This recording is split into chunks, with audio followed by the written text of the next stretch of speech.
Somewhere in a government office, there is a beautiful master plan for your city. Clean lines, neatly colored zones, wide boulevards, transit corridors, and parks everywhere. And then you step outside and absolutely none of it exists. This is the story of urban planning crisis, where population grow faster than institutions, cars grow stronger than planners, and cities expand in ways no plan ever predicted. Urban planning didn't fail because planners are bad. It failed because cities grew faster than the rules designed to control them. This episode is a part of the third module of course Urban Transportation in Developing Countries. I'm Hushman Masumi. It's Urban History.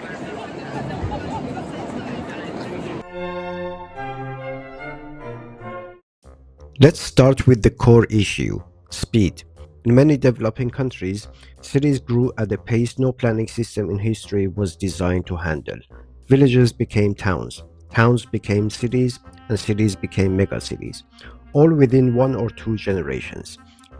Cairo, Lagos, Dhaka, Jakarta, Manila, and Nairobi. These cities didn't slowly evolve, they exploded. Institutions, on the other hand, moved slowly. Zoning codes, land registries, approval processes, and budgets. Cities grew like a viral video. Planning institutions grew like a fax machine. Urban planning depends on institutions that can enforce land use rules, control where roads go, guide housing development, and coordinate transport and land use. But in many rapidly urbanizing cities, institutions are underfunded, staff are overwhelmed, laws are outdated, and enforcement is inconsistent. The result? Planning becomes reactive, not proactive. Instead of shaping growth, planners chase it. The city runs, planning jogs behind it, waving a clipboard. Here is a very common story. A city is growing, housing is expensive, jobs are concentrated on one area. People move outward to cheaper land. Someone builds a house, then another, then 10 more. A road appears, not planned, just used. Electricity arrives informally. Water comes later. Sewage, maybe someday. Suddenly, thousands of people live there. Buses and minibuses show up. Traffic increases, and congestion explodes. And many planners discover the neighborhood after it already exists. Urban planning in many cities starts with the sentence, "So it already happened."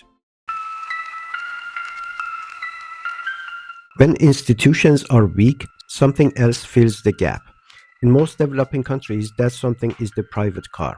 Cars don't need coordination. Cars don't need master plans. Cars don't wait for permits. If there is space, cars will use it. As income rises, car ownership increases, motorcycles multiply, and streets get crowded. Cars become powerful political actors. Road widening becomes popular, parking is protected, and transit lanes face resistance. Cars vote. Pedestrians don't.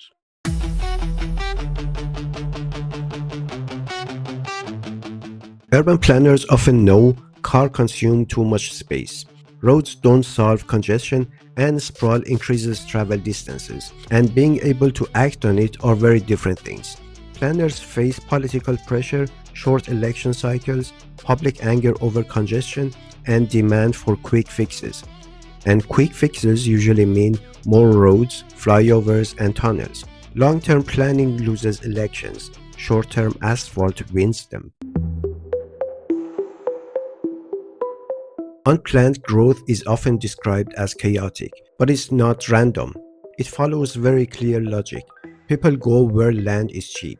They live where transport exists, and they work where jobs are concentrated.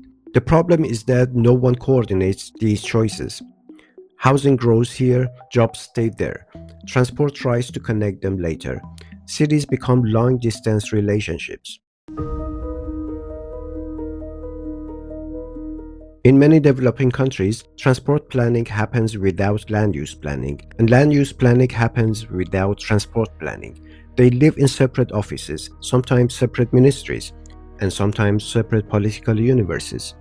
The result is roads built where density is low, transport lanes built where housing is unaffordable, and stations surrounded by empty land. It's like designing a kitchen without knowing where the fridge is. When formal planning systems fail to deliver, people self-organize, informal housing appears, informal transport fills gaps, and informal economies grow.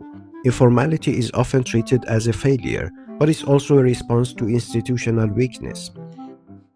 People don't wait for perfect plans. They build lives anyway. Cities don't pause just because paperwork is missing. As cities grow, a new political force emerges, the urban middle class.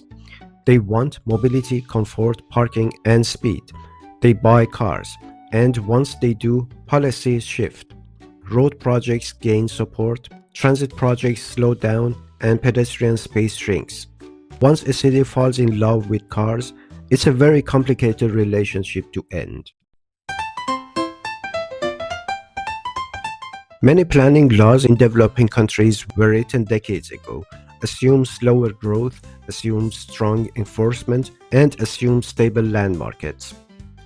Reality is, land speculation dominates, enforcement is selective, and growth is explosive. So laws exist, but don't shape reality. The law says one thing, the city does another. When planning fails, cities pay the price. Longer commutes, higher infrastructure costs, worse congestion, pollution, and social inequality. Fixing mistakes later costs for more than guiding growth early. Unplanned cities are not cheaper. They are just paid for it in traffic and stress. Many cities focus on visionary master plans, futuristic renderings, and mega projects. But what really matters is enforcement capacity, coordination, data, and continuity. Strong institutions don't need perfect plans, they adapt. Weak institutions produce perfect plans that stay on shelves. Cities are not built by PDFs. Yes, but they share one thing in common. They invested in institutional capacity, coordination between land use and transport, gradual reform, and boring but effective governance. Not flashy, not viral, and not quick. Urban success is rarely dramatic. It's repetitive and disciplined. At its core, the urban planning crisis isn't technical. It's political, it's institutional, and it's about power. Who decides where cities grow? Who benefits from roads? And who pays the costs of congestion? Planning fades when it lacks authority. Now let's turn it back to your city. Who really shapes growth where you live? Planners, politicians, or the market? Are new neighborhoods planned first and discovered later? Do cars have more influence on public transport in decision making? Is planning proactive or always reacting to what already exists? And if institutions in your city are suddenly stronger, what would you change first? Roads, housing, or transport? Share your city and your experience in comments. Urban planning crises look different everywhere, but the patterns are surprisingly familiar. Next time, we will talk about the costs of commuting, time, pollution, and inequality in rapidly growing cities. Let's keep exploring how cities really work.